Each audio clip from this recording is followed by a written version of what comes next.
Ladies and gentlemen, episode 27. We're here with Michael Paquette. How you doing, bro? I'm good, bro. How are you? I'm chilling, man. Thanks for having me. Thank you for being here. Absolutely. Once again.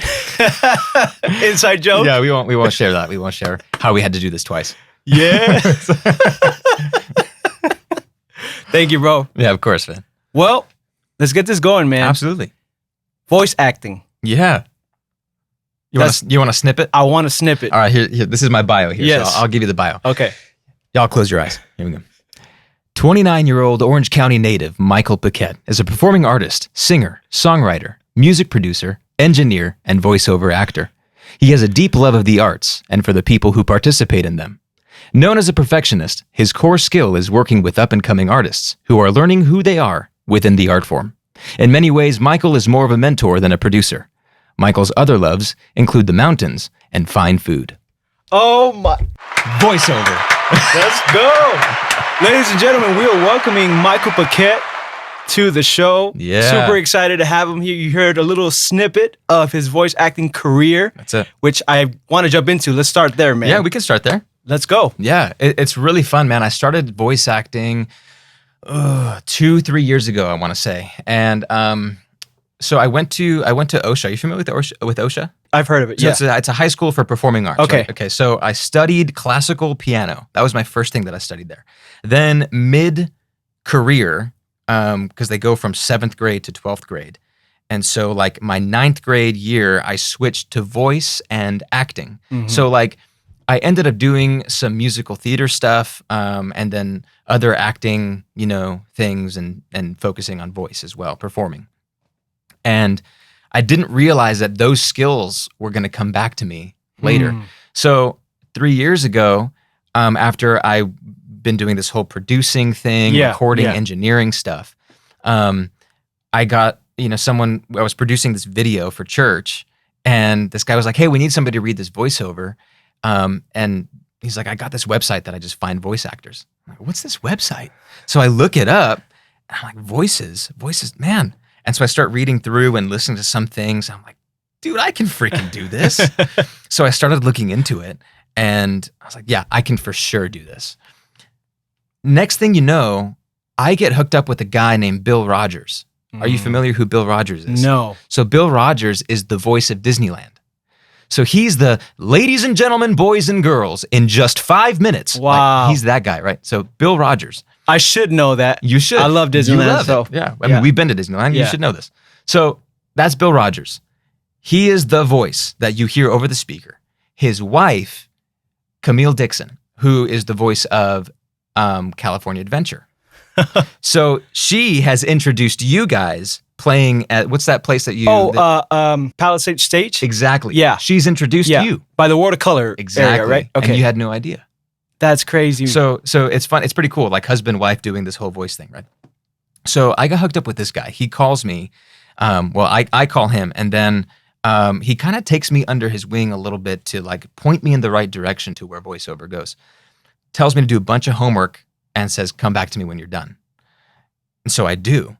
And I learned a ton of stuff about voiceover. So then I go back to him and he goes, cool, here's a couple of different things and options that you can go to. And then I get hooked up with this this demo producer and then these other job guys that like are heavily in the industry. And I'm starting to get some work. And so I'm practicing all my chops and, because voiceover is not just reading a script. You literally have to make this stuff come alive. Exactly. So it's like, it's like if I get a picture of a rabbit for an animation, right? This like cartoon.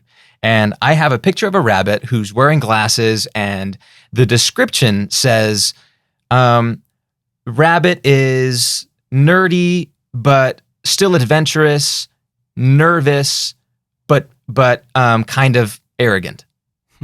How do you make a character come to life like that, right? Or like, okay, so I have to imagine this rabbit falling down a hill. Well, the animators have to have something to draw to. Yeah. Or, so now, do you want an example? Yeah, Okay, please. let's try and do this. Okay, so if you close your eyes, you don't have to do that, but if you really close your eyes and you listen, okay, so if I'm this rabbit, like, oh no, like, oh, what am I gonna do? Right, so now I have to like totally change this, right? So now if I'm falling off this cliff, So now I gotta like imagine it's a full body thing. It's acting. It really is acting. Yeah. So now I go like,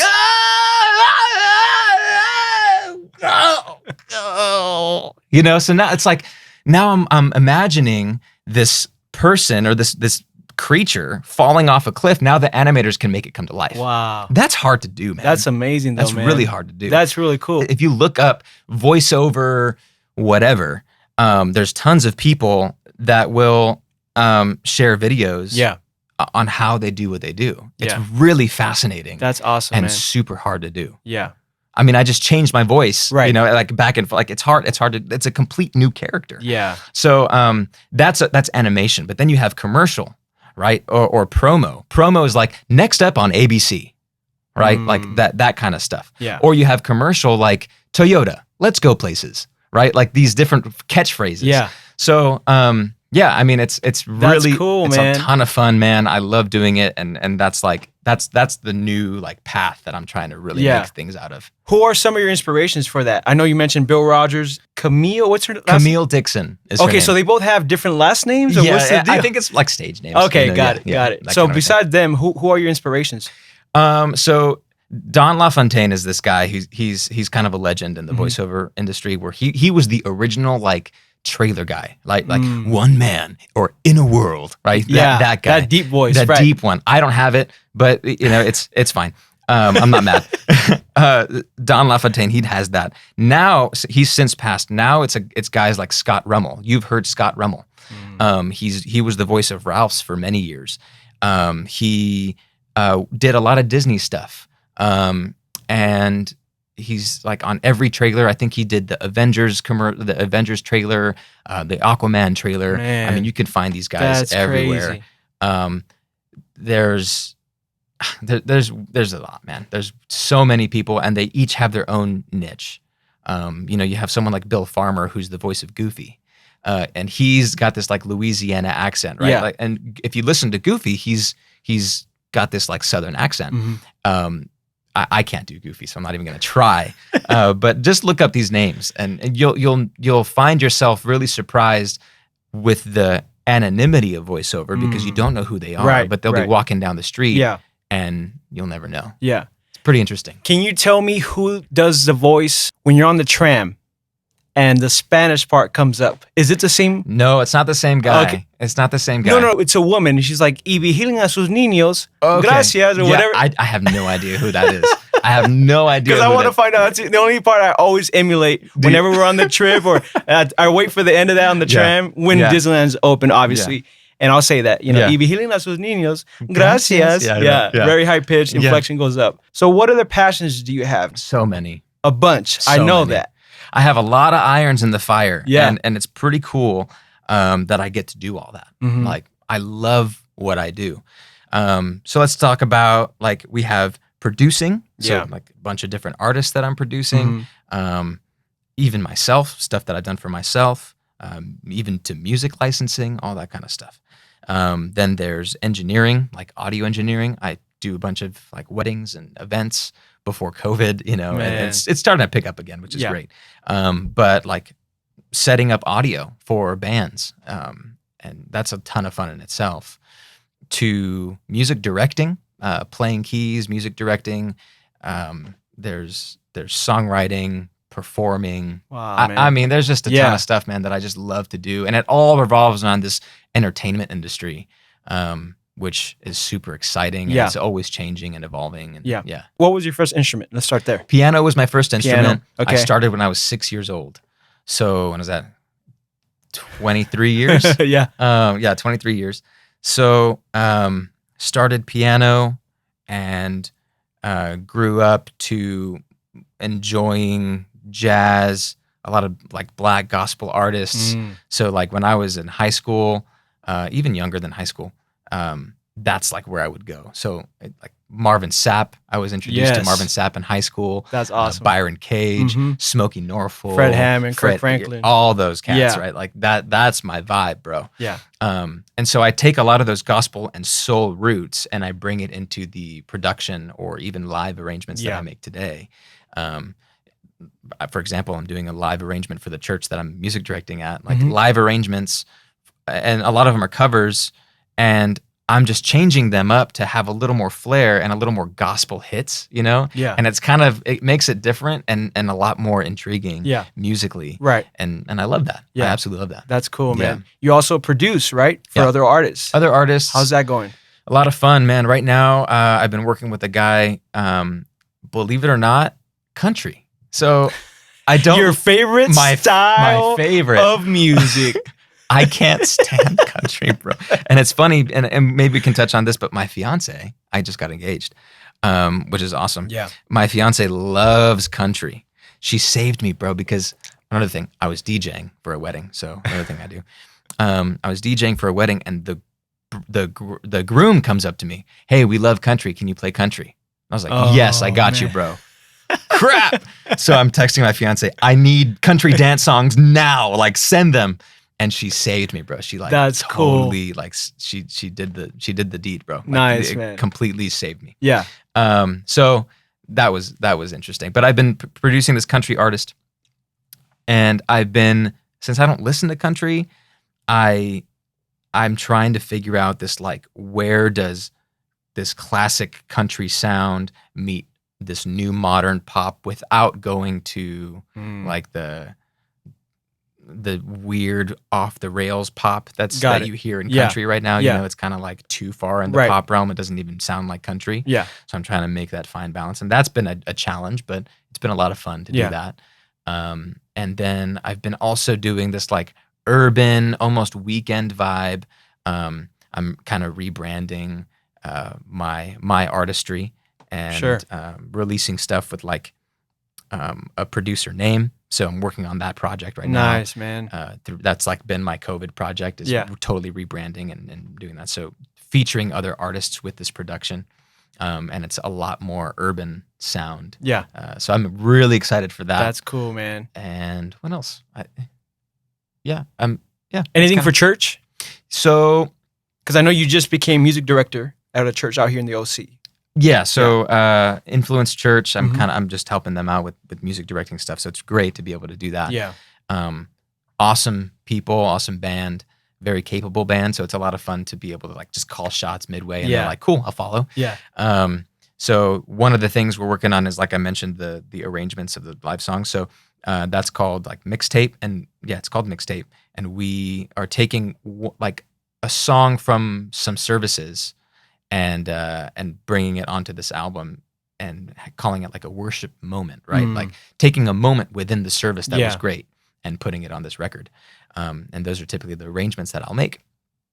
And then we just finished pre-production for their next live album. Nice. So we'll be doing that recording in November.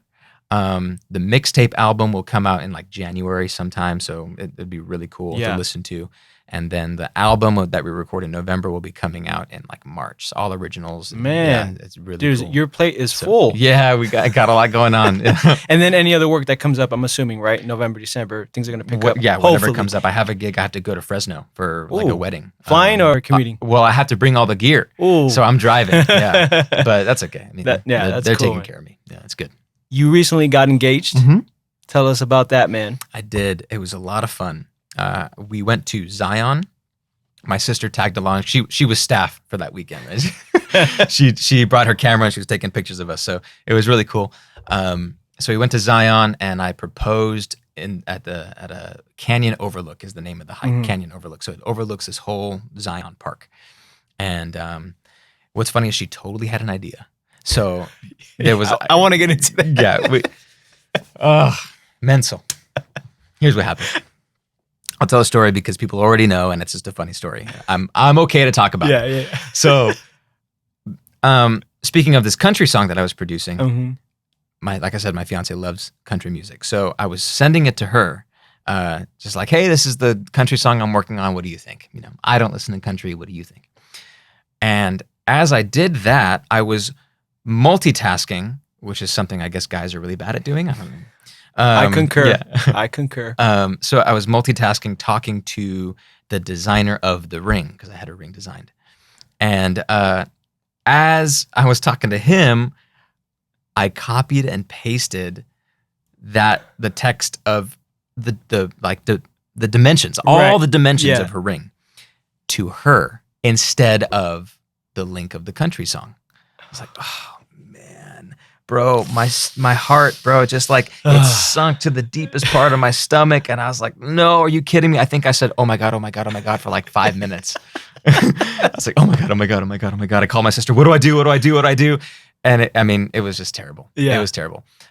So she responded like in a way that was very gracious. She kind of ignored it and like brushed it under the rug. Yeah.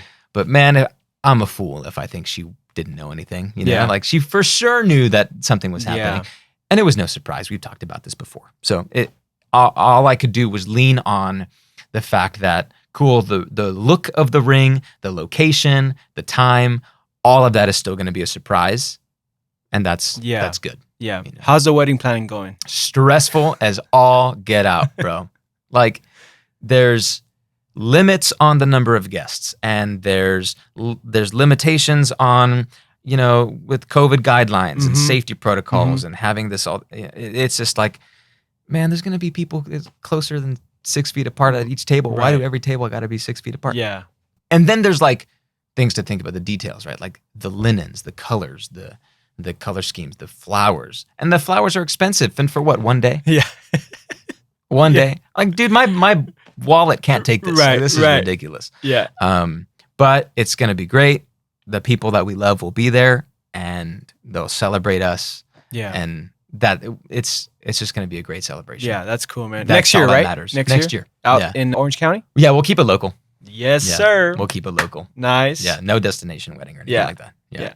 So we talked a little bit about this earlier. You mentioned that you got into fitness. I did. There's a gym you go out to, and it changed your life. It did. How so? So before 25, I think I worked out a total of 3 months in my entire lifetime. And I was spending so much money investing in my career that I was like, I don't have time for that. I'm doing other stuff. Yeah. And then around 26, I remember walking up this flight of stairs and I was like, dude, this is bad. Like I'm huffing and puffing. And I'm breathing pretty hard. I got to do something about this. Yeah. So I stopped investing money in my career because I was like, this is enough. I can handle what I got right now. Yeah. This is enough. Let me start investing in my health. And that was the best decision I could have made for a number of reasons. Number one, I got a lot healthier. I got fit. I met my fiance at this gym. Yeah. Right. A lot of good reasons. Met some great people. But the biggest thing, man, is like, aside from meeting my fiance, of course, the second biggest thing is that I felt more comfortable like doing active things. They made me an athlete. I started running Spartan races. Yeah. Like that's crazy in itself, man. Right. I went to Hawaii to run a 15-mile race where they filmed Lost, right? Yeah. So that's a great vibe. show. It's a great show. But that's where I was in the middle of the jungle, like grabbing vines on the side, like going up these mountains. Like it's crazy. It was a jungle. Yeah. And it was a lot of fun. It was mentally exhausting as well as physically exhausting. I think my knee cramped up like 5 times. But it was like, I got to keep pushing through. I see the finish line. I got to keep pushing through. Yeah. That's the hardest thing, is seeing the finish line when you're like 5 miles out. And like, I got 5 miles. I got to make it to the finish line. Mentally challenging. But I did it. And it was like, it was such a great feeling. Yeah, it's very gratifying. I'm assuming. Super gratifying. That's cool, man. Yeah. Yeah. So, all in all, like, I'm really happy that I started this fitness journey. And now I hate not working out. Yeah. I miss it. If I don't work out, I miss a day. I'm like, crap, man, I got to work out, but I missed it. Yeah. It's like 2 a.m, now I got to go to sleep. So talking about the mental challenge of this, how has that been throughout this whole journey with COVID-19 and back in March, where I'm assuming you have a bunch of things booked, you're busy, everything gets canceled, work essentially eliminated. How do you overcome those challenges mentally? So I'm entrepreneurial by nature. I mean, I've shared, I have lots of irons in the fire. I want to start a bunch of different things. If I'm just sitting around not doing anything, I feel like that's such a waste. So during COVID, that was really hard for me. Yeah. Because everything shut down. Right.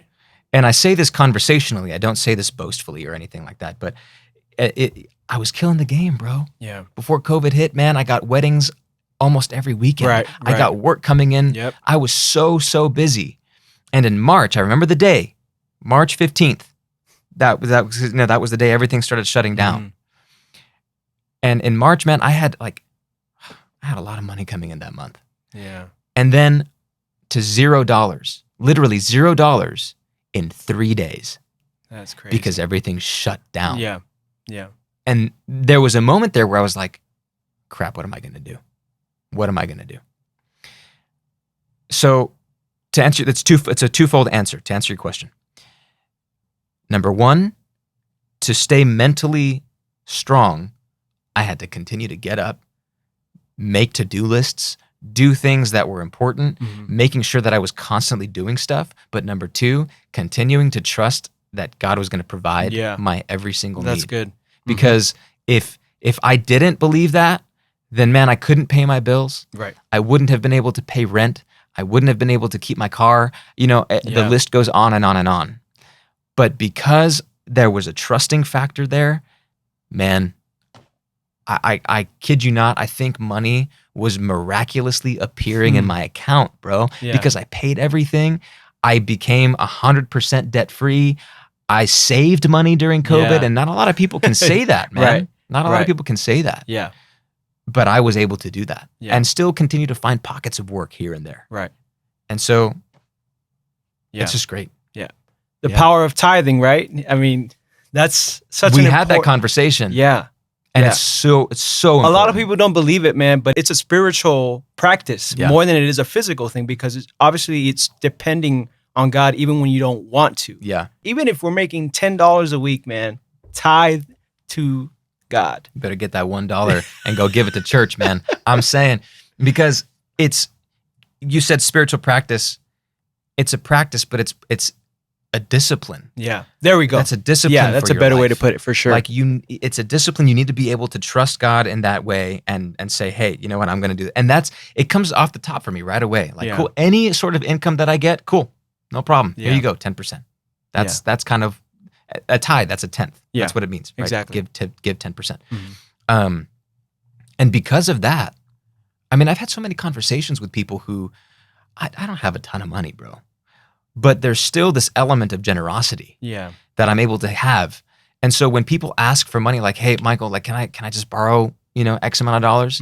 I'll say, sure, here you go. Even if I don't have that money to give, bro, like I'll often give it. And I find that when you have that sort of generosity, when you're able to just let go and say, cool, God's in control, I got this. Yeah. And here you go. It'll return to you so much. Yeah. So much more than you even expected. Exactly. And people don't understand. And so a lot of people, when they ask for money, I'll say, hey, this is like the third time you've asked for money. Do you tithe? The answer is usually no. That's like, good, man. Cool. You need to start tithing. Yeah. As a matter of fact, just try it for a month. Right. Try it for 1 month. Yeah. And then come back and tell me what happened. Oh, man. And I guarantee you that you're going to have more work, that you're going to have more blessing, that you're going to have like this ease of stress, that weight that's going to be lifted off your shoulder. I promise. I promise you. That's good, man. Which ways do you feel that you are fulfilling your calling? So I'm living my dream. I'm living my calling. That's what it is. I'll just flat out tell you right now. I'm living that. And I think that it's a little bit of a complicated topic, and I'll share why.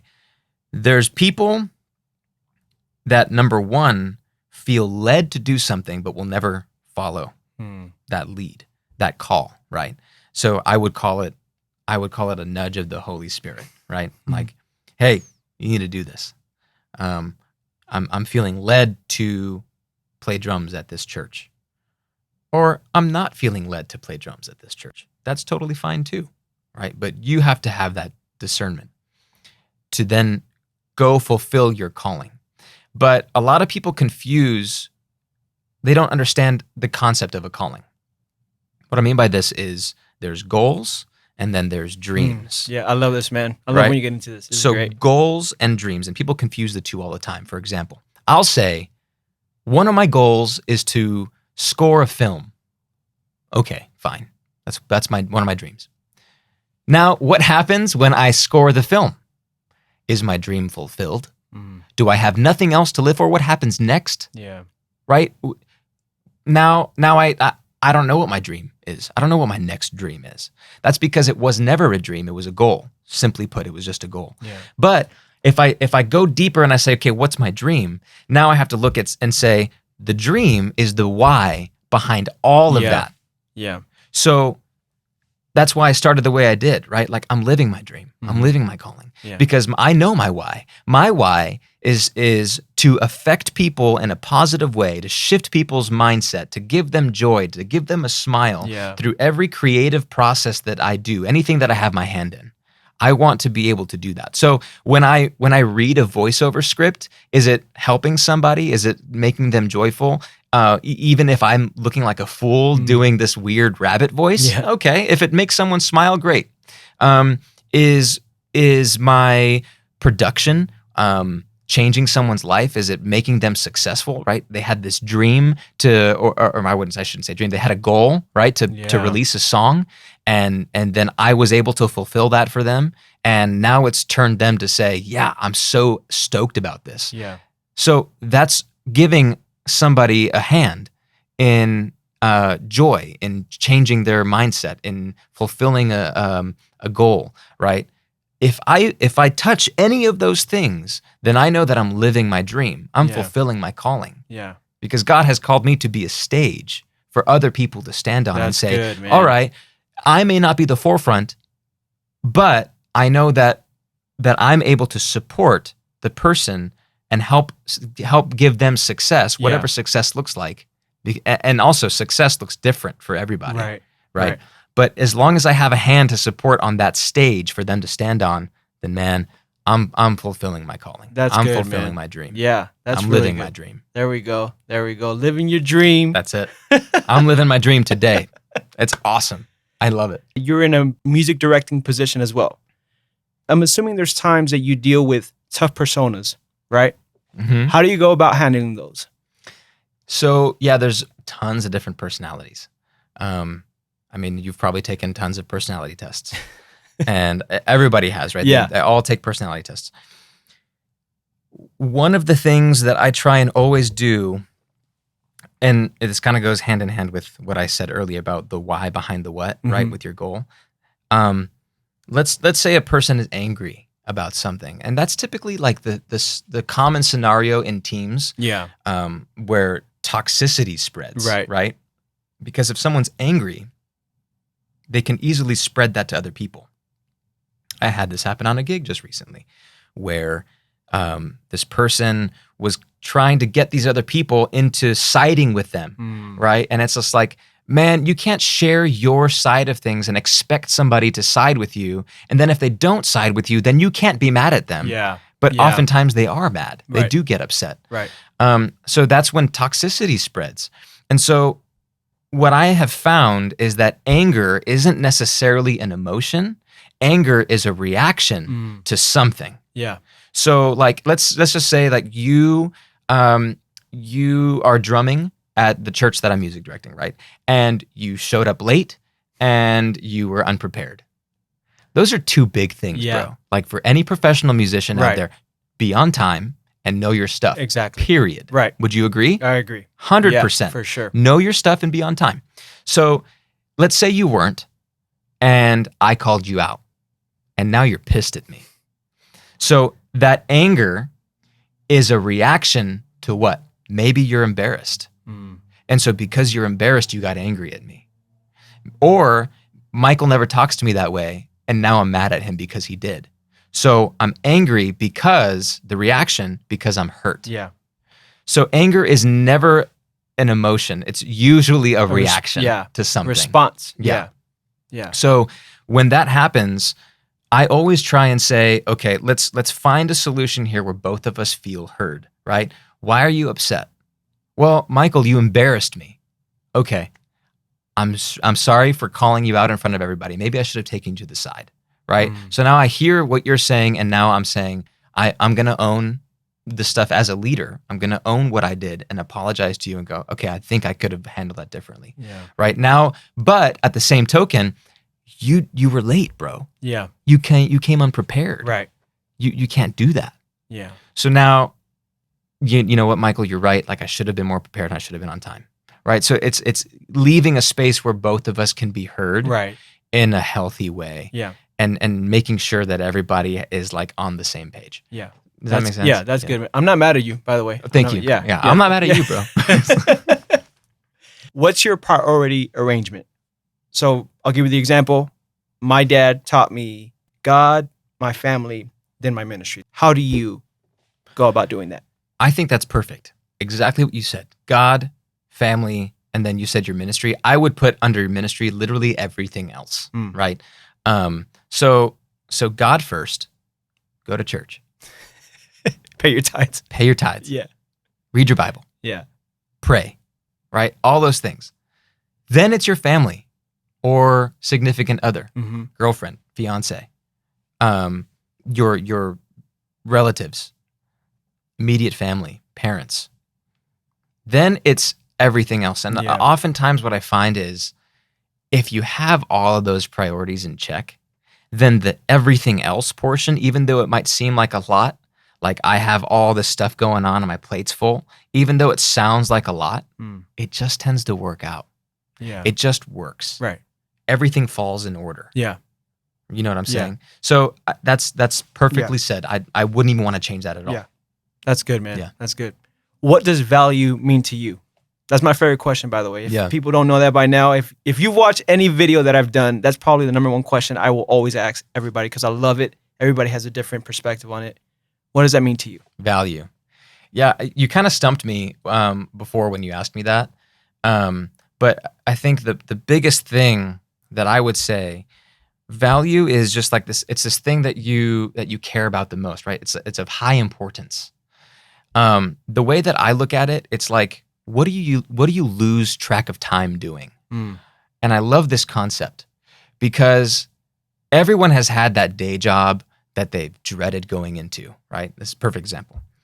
You clock in at 9:05 because you pressed the snooze button, you didn't want to go in, right? Whatever. You clock in at 9:05 and then you work. And then you work some more, and then you bang your head on the keyboard. And then you look at the time and it's 9:08. Time moves so slow. Right. Dude, when is my lunch? Yeah. You don't even want to be there. But then there's that thing that you can do that you lose track of time doing.